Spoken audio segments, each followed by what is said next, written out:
नमस्कार, news and competition cracker channel में आपका स्वागत है। देखती हैं आज की महत्वपूर्ण खबरें। नैनीताल, पूरे प्रदेश में रेगुलर पुलिस की व्यवस्था करें, हाईकोर्ट। उत्तराखंड के 6 पहाड़ी जिलों में बारिश के आसार। नैनीताल हाईकोर्ट ने राज्य को 1 वर्ष के भीतर उत्तराखंड में राजस्व पुलिस व्यवस्था को पूरी तरह खत्म कर रेगुलर पुलिस व्यवस्था लागू करने के निर्देश दिए हैं। मंगलवार को इस मामले में सुनवाई करते हुए मुख्य न्यायाधीश न्यायमूर्ति ऋतु पहाड़ी और न्यायमूर्ति राकेश धब्रियाल की खंडपीठ ने प्रदेश सरकार को रिपोर्ट पेश करने के निर्देश देते हुए याचिका निस्तारित कर दी है।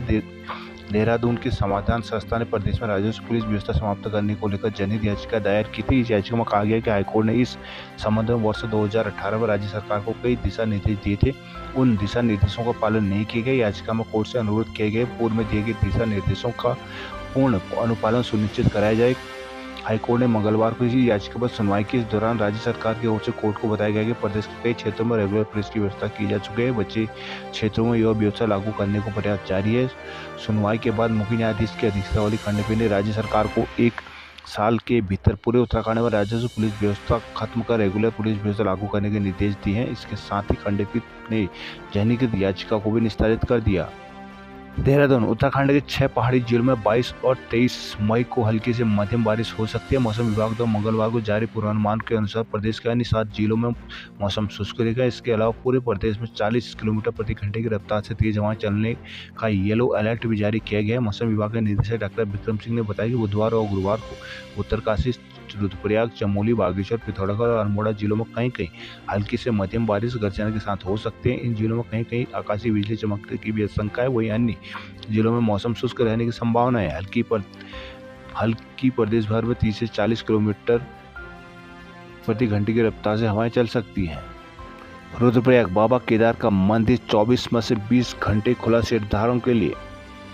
गोपेश्वर, चारधाम यात्रा पर पंजीकरण कराने के बाद ही निकले डीजीपी। यमुनोत्री पैदल मार्ग पर 800 घोड़े खच्चर दौड़ेंगे। तीर्थ यात्रियों ने गर्भगृह में जाकर किए दर्शन। उत्तरकाशी, आईजी ने धामों को लेकर बनाई रिपोर्ट। रुद्रप्रयाग, होटल, ढाबों और दुकानों में रेड लिस्ट लगाना होगा जरूरी, सचिव। ऋषिकेश, ऑफलाइन पंजीकरण जल्द करें शुरू।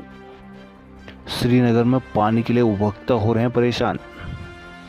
श्रीनगर नगर निगम के स्वीट कीर्तिनगर ब्लॉक के ग्राम रानीघाट और नेथाड़ा में गंदे पानी की आपूर्ति से ग्रामीण परेशान है। मंगलवार को स्थानीय लोगों ने इस पर नाराजगी जताई। उन्होंने कहा कि गंदे पानी की आपूर्ति होने हैंडपंप, ट्यूबवेल का सहारा लेना पड़ रहा है। साथ ही स्वीत निवासी राजेंद्र सिंह और अनिल दत्त तिवारी ने कहा कि उनके पिछले 1 माह से स्वीत में मटमैले पानी की आपूर्ति होने से बीमारी का खतरा बढ़ा हुआ है। पानी बताया कि गंदे पानी आने से लोगों को हैंडपंप और ट्यूबवेल का सहारा लेना पड़ रहा है। गंदा पानी आने की शिकायत पहले भी विभागीय अधिकारियों से की गई है, बावजूद समस्या का समाधान नहीं हुआ। उन्होंने जल्द स्वीत में साफ पानी की आपूर्ति किए जाने की मांग की है। वहीं रानीघाट और नेथाड़ा में 3 सप्ताह के गंदे पानी की आपूर्ति होने से ग्रामीणों में रोष है। पूर्व प्रधान रानीघाट नेथाड़ा मनोज कुमार जोशी ने कहा कि 3 सप्ताह से गांव में लगातार गंदे पानी की आपूर्ति हो रही है, जिससे ग्रामीणों को ट्यूबवेल से पानी होने के लिए मजबूर होना पड़ रहा है। कहा कि इस संदर्भ में पहले भी जल संस्थान के अधिकारियों को ज्ञापन प्रेषित किया गया है। शुद्ध पेयजल की आपूर्ति किए जाने की मांग की थी, लेकिन 2 दिन साफ पानी की आपूर्ति उसके बाद दोबारा स्थिति पहले की तरह हो गई है। उन्होंने जल संस्थान के अधिकारियों से ग्रामीणों को साफ पेयजल उपलब्ध कराने की मांग की है। जल संस्थान के सहायक अभियंता कृष्ण कुमार ने बताया कि जल्द ही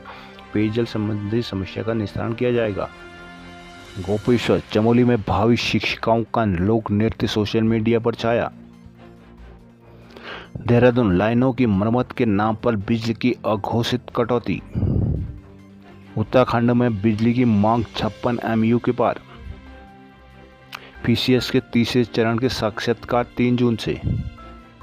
देहरादून, ऊर्जा निगम पूरे राज्य में 1 मिनट की बिजली कटौती से इनकार कर रहा है, लेकिन बिजली लाइनों की मरम्मत के नाम पर जमकर घंटों बिजली कटौती की जा रही है। शहर से लेकर गांव और पहाड़ से लेकर मैदान तक हर जगह भीषण गर्मी से लोग परेशान बिजली की कटौती से जूझ रहे हैं। घंटों की बिजली कटौती से पानी का भी संकट खड़ा हो रहा है। पेयजल सप्लाई सामान्य बनाए रखने के लिए जनरेटर चलाकर काम चलाना पड़ रहा है। मंगलवार को हिंदुस्तान समाचार पत्र में इसकी जानकारी दी गई थी। बिजली की कटौती का अंदाजा इसी बात से लगाया जा सकता है कि 15 मई को जल संस्थान को सनसेट ट्यूबवेल नहीं चल पाए थे। 16 मई को यह संख्या 22 और 17 मई को 8, 18 को और 19 मई को यह संख्या 6 तक पहुंच गई थी। जल संस्थान ने बकाया शासन को एक ट्यूबवेल और जनरेटर की ब्लॉक बुक का ब्यौरा उपलब्ध कराकर ऊर्जा निगम की पोल खोलने का काम किया।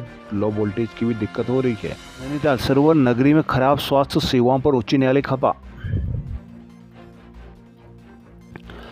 नैनीताल उत्तराखंड हाईकोर्ट ने कहा है कि नैनीताल के बीडी पांडे जिला अस्पताल की स्वास्थ्य सुविधाओं में अब भी कमी है। संबंधित जनहित याचिका पर मंगलवार को सुनवाई के दौरान खंडपीठ ने कहा कि कोर्ट के आदेश के बावजूद सुविधाएं नहीं सुधर रही। कोर्ट ने नैनीताल के आम नागरिकों, एनजीओ और अधिवक्ताओं से जुलाई तक स्वास्थ्य सुविधाओं में सुधार के लिए अपने सुझाव देने को कहा है। मुख्य न्यायाधीश न्यायमूर्ति ऋतु बाहरी और न्यायाधीश न्यायमूर्ति राकेश थपलियाल की खंडपीठ ने मंगलवार को नैनीताल के जिला अस्पताल में खराब स्वास्थ्य सुविधाओं से जुड़ी जनहित याचिका पर सुनवाई की थी। याचिकाकर्ता अशोक शाह के अधिवक्ता अकरम परवेज ने बताया कि पूर्व में खंडपीठ ने केंद्र सरकार से नैनीताल में एम्स की तरफ अस्पताल खोलने की संभावनाओं के संबंध में जवाब मांगा था। सुनवाई के दौरान केंद्र सरकार की तरफ से जन प्रतिनिधि अधिवक्ता ने कहा कि एम्स की एक ब्रांच ऋषिकेश में खुली है, जिसकी सैटेलाइट ब्रांच चिकित्सा के पास तैयार हो रही है, जिस पर कोर्ट ने नाराजगी व्यक्त करते हुए कहा कि नैनीताल में उत्तराखंड का उच्च न्यायालय भी है, क्या यह एम्स जैसी स्वास्थ्य सुविधाएं उपलब्ध नहीं होनी चाहिए। याचिकाकर्ताओं अधिवक्ताओं ने कोर्ट को बताया कि जिला अस्पताल में स्वास्थ्य सुविधाओं की कमी है, मरीजों को इलाज के लिए हल्द्वानी जाना पड़ रहा है। उल्लेखनीय है कि नैनीताल निवासी अशोक शाह ने जिला अस्पताल में मरीजों की सुविधाएं न मिलने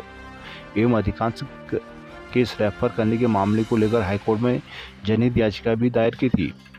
हल्द्वानी शहर के चौराहे चौड़े करने में छूट रहे हैं लोक निर्माण अफसरों के पसीने।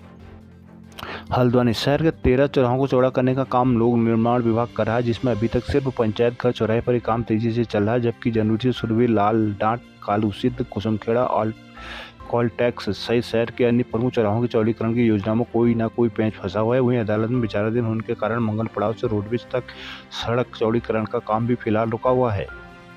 पिथौरागढ़ में आदि कैलाश यात्रा नई रिकॉर्ड बनाने की राह पर।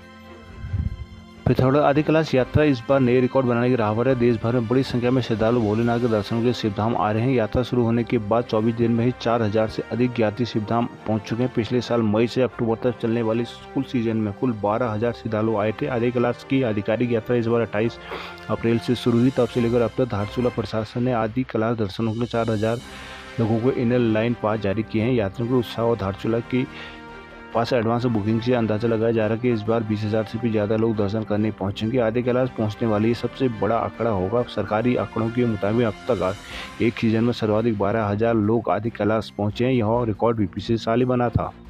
टनकपुर ओवरटेक करते पलटी टैक्सी, 18 श्रद्धालु हुए घायल। अल्मोड़ा लमगड़ा में पानी बांटने को पुलिस तैनात। रानीखेत में गहराए पानी का संकट, स्रोत भी सूखे। अल्मोड़ा जिले के ग्रामीण क्षेत्रों में पेयजल संकट गहराता जा रहा है। लमगड़ा क्षेत्र में हालात बिगड़ते जा रहे हैं। हालात यह है कि पानी के लिए लोगों में विवाद होना शुरू हो गया है। किसी प्रकार अप्रिय घटना न हो, इसके लिए मंगलवार को पुलिस की मौजूदगी में पानी को बांटा गया। बीते एक माह से लमगड़ा स्थित अन्य स्थानों में पेयजल संकट चल रहा है। सबसे अधिक दिक्कत लमगड़ा क्षेत्र में है। यहाँ सड़क से लगे गाँवों के लोगों को जल संस्थान के टैंकरों से पानी की आपूर्ति कराई जा रही है। वहीं दूरस्थ के लोग धारों गधेरों के भरोसे हैं, लेकिन जल संस्थान के टैंकर भी लोगों के लिए नाकाफी साबित हो रहे हैं। आरोप के कुछ रसूखदार लोग एक बार में 1 से 2000 पानी भर रहे हैं, जिससे अन्य लोगों के लिए पर्याप्त पानी की आपूर्ति नहीं हो पा रही, जिससे विवाद की स्थिति पैदा हो रही है। शिकायत मिलने पर सोमवार को तहसीलदार के मौके पर पहुंचे और हालत का जायजा लिया। तहसीलदार की रिपोर्ट के आधार पर निर्णय लिया गया कि क्षेत्र में विवाद न हो, इसलिए पुलिस जवानों को निगरानी और पानी का वितरण किया जाएगा। मंगलवार को पुलिस की देखरेख में सभी को बराबर पानी बांटा गया, जिससे लोगों को काफी हद तक राहत मिली। गरुड़ में अंधड़ से उड़ी कई घरों की छतें। जागेश्वर में शटल सेवा का समय तय करने के लिए व्यापारी मुखर।